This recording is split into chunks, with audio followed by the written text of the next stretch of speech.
नमस्कार। भक्ति से भरे हमारे खास कार्यक्रम प्रभु शरणम में मैं प्रियांशा लाजरस आपका स्वागत करती हूँ। छत्तीसगढ़ को ऐतिहासिक और पौराणिक मंदिरों का गढ़ माना जाता है।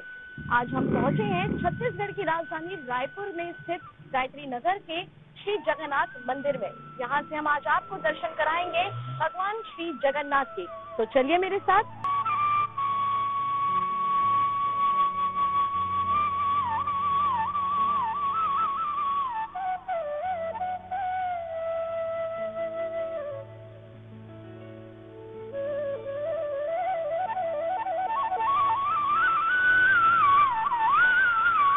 रायपुर में स्थित जगन्नाथ मंदिर की खास बात यह है कि ओडिशा के जगन्नाथपुरी से लाकर स्थापित मूर्ति को कभी नहीं बदला गया। बताया जाता है कि जिस साल 2 आषाढ़ होते हैं उस साल मूर्ति बदलने की परंपरा है, लेकिन यह एक ऐसा इकलौता जगन्नाथ मंदिर है जहां अभी तक इस तरह का एक भी बदलाव नहीं किया गया। स्वामी जगन्नाथ के अलावा अन्य पूज्य स्थान है। जगन्नाथ स्वामी के ठीक सामने गरुड़ जी विराजमान है। बगल में संतोषी माता का मंदिर है, श्री राम दरबार, शिव मंदिर, भैरवनाथ मंदिर, तुलसी चौरा है।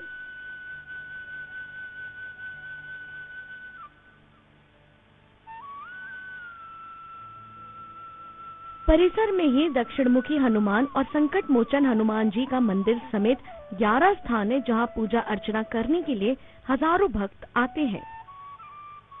बताते चले कि मंदिर का पट सुबह 6 बजे खुल जाता है।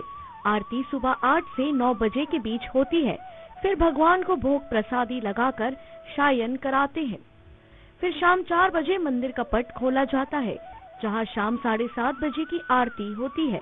फिर भगवान जगन्नाथ को मीठा दूध का भोग लगाया जाता है और आखिर में भगवान को रात्रि में शायन कराकर मंदिर का पट बंद कर दिया जाता है। भगवान जगन्नाथ, बहन सुभद्रा, बड़े भाई बलराम तीनों की मूर्तियों में किसी के हाथ, पैर और पंजे नहीं होते हैं। इसके पीछे एक पौराणिक कथा है कि यह कि प्राचीन काल में इन मूर्तियों का निर्माण विश्वकर्मा जी ने किया था। उनकी यह शर्त थी कि जब तक मूर्तियों को बनाने का काम पूरा नहीं होता तब तक उनके कक्ष में कोई प्रवेश नहीं करेगा। लेकिन राजा ने कक्ष का दरवाजा खोल दिया और विश्वकर्मा ने मूर्तियों को बनाना बीच में ही छोड़ दिया। तब से मूर्तियां अधूरी रह गई, जो कि आज तक पूरी नहीं हो पाई है।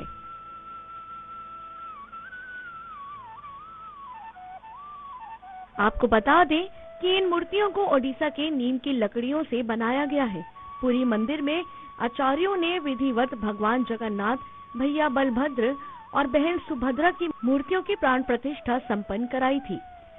मूर्तियों की विशेष श्रृंगार सामग्री ओडिशा के पुरी मंदिर से 20 किलोमीटर दूर पिपली गांव से मंगाई जाती है।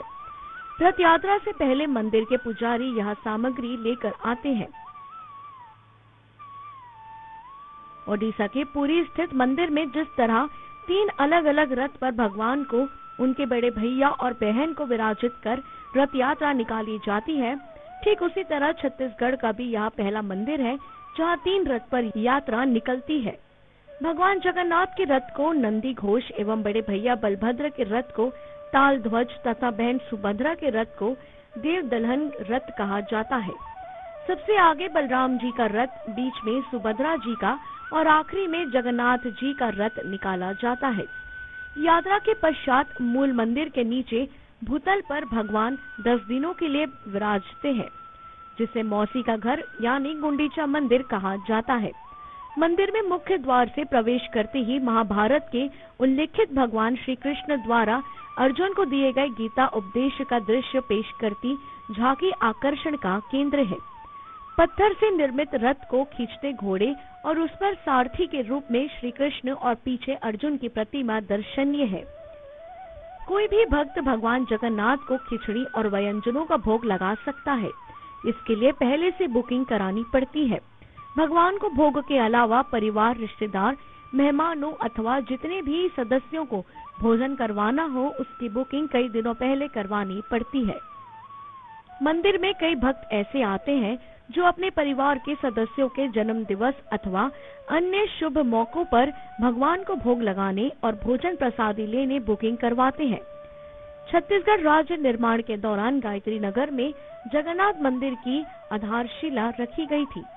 जिसके बाद 2003 में मंदिर का निर्माण पूरा हुआ। रथ यात्रा से पूर्व राज्यपाल मुख्यमंत्री पूजा करके प्रतिमाओं को सिर पर विराजित करके रथ तक लेकर आते हैं। यात्रा से पूर्व रथ के आगे स्वर्ण से निर्मित झाड़ू से मार्ग को बुराने की रस्म निभाई जाती है। इसे छेरा पहरा यानी रथ के आगे सोने से बनी झाड़ू से बुराने की रस्म कहा जाता है।